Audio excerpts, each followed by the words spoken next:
E aí, tudo bem? Já aconteceu de você olhar para um gráfico de trading e pensar, o que está acontecendo aqui? Parece até que está em outra língua, né?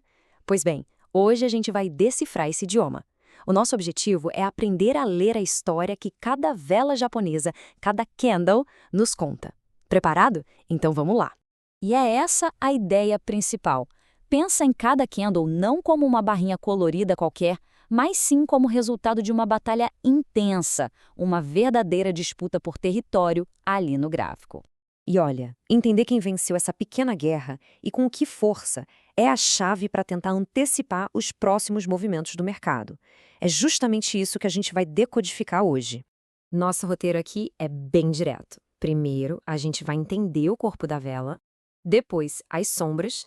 Na sequência, vamos ver como isso funciona num exemplo real, no gráfico mesmo, e, para fechar, um resumo com os pontos mais importantes.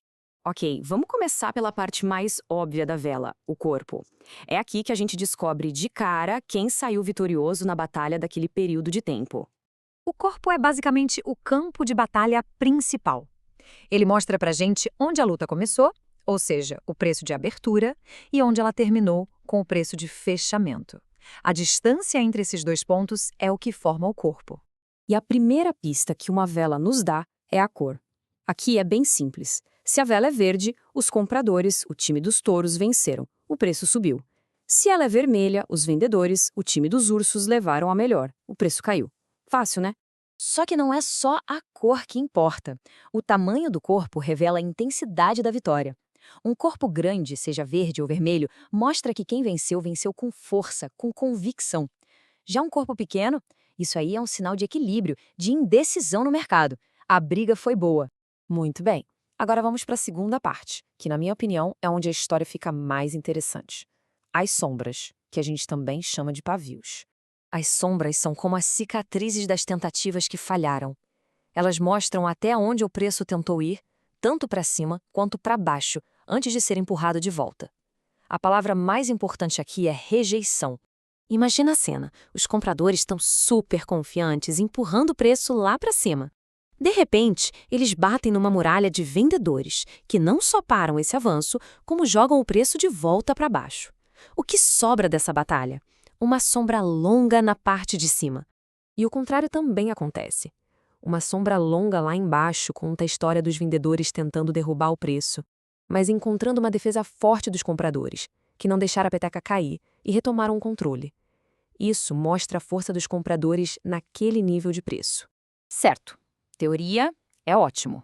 Mas como é que isso funciona na prática? Vamos olhar um cenário real para juntar todas as peças desse quebra-cabeça.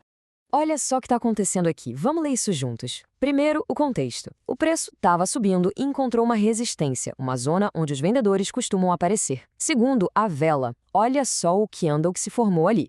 Um corpo pequeno que mostra indecisão e uma sombra superior gigante.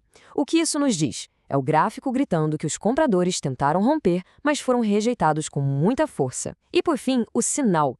Isso mostra que os vendedores estão tomando o controle. É um sinal clássico de uma possível reversão, que pode indicar que o preço vai começar a cair.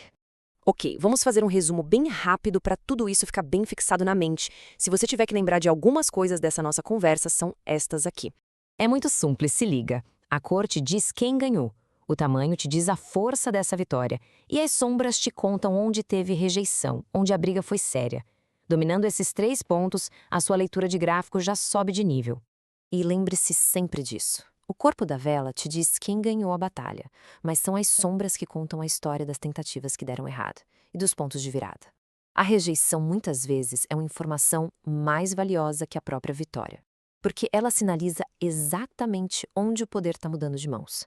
Com esse conhecimento, cada vela se torna uma peça de um quebra-cabeça muito maior. A pergunta que fica agora é, com essa habilidade de ler cada batalha, uma por uma, quais grandes guerras de preço será possível antecipar? A resposta está lá, no gráfico, só esperando para ser lida.